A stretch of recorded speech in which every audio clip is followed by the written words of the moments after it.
problems and that they need to be addressed. I call Chris Ockenvold. Thank you, Mr. Speaker, and it is a pleasure and indeed a privilege to stand and speak in favour of this particular bill. And I too would like to acknowledge the chairmanship of Ruth Dyson and the contribution actually by all members of the committee. It's a neat little committee, the Government Admin one. It's small. It allows for a lot of consideration, a lot of good debate, and we have an interesting blend of experience.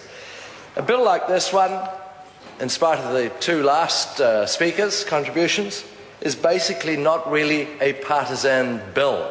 It allows for open consideration, and indeed that was the way it was handled, and it was a pleasure to handle. It was particularly good to receive the carefully considered responses of officials to the points we raised, and there were a number of issues that were taken into account. And so, from that point of view, as I say, Mr. Chairman, it's been a pleasure to be involved with this bill. I've been listening carefully to the debates that have been given so far, and I think there were some take-home points that were brought up by the Honourable Trevor Mallard, who said that there is anxiety over electronic sharing, and that was something that we very carefully considered in this bill. Listening to the last speaker, Claire Curran, she went to some extent to express that concern. Indeed, I was put in mind to some extent of H.G. Wells' First Men on the Moon and the concern about selenites and central control. I was reminded of the 1984 George Orwell's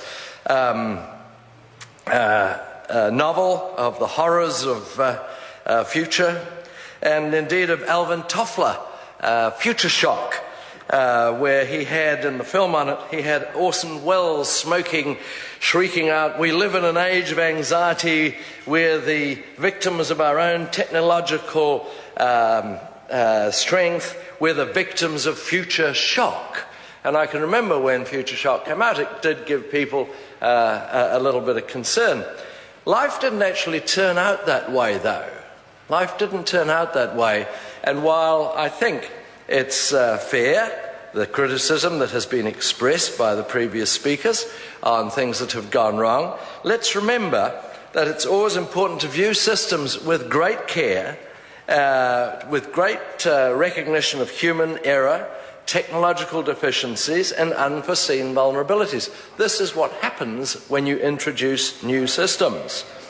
The development of trust is something that will only come, in my view, with experience. And I don't make light of the seriousness of technological errors which have occurred that have been referred to today, but it does, let's remember, take an exception to prove the rule. And it isn't as if the problems that have occurred have been ignored.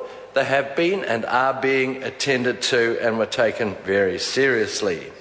And so with this particular bill, what does it do? Let's look at Section 1. Basically, the bill contributes to the government's reforms to achieve better public services.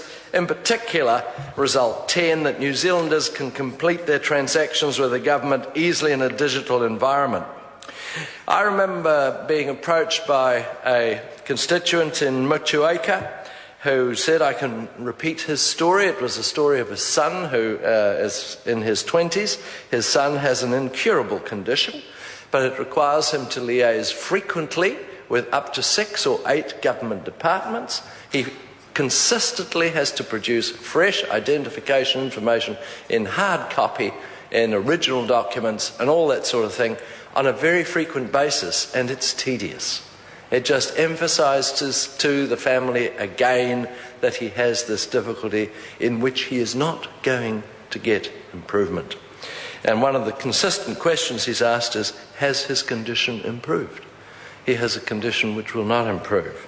And so I think back to him when we see that invalids with repeated need for supplying information will be able to do so electronically using this identification system. I think of all the times as a rural-based JP, we've had people come fair distances to verify copies of identification. And so all these things will be far better dealt with. The other parts of the debate will allow more time. I call Chris Farfoy. Thank you very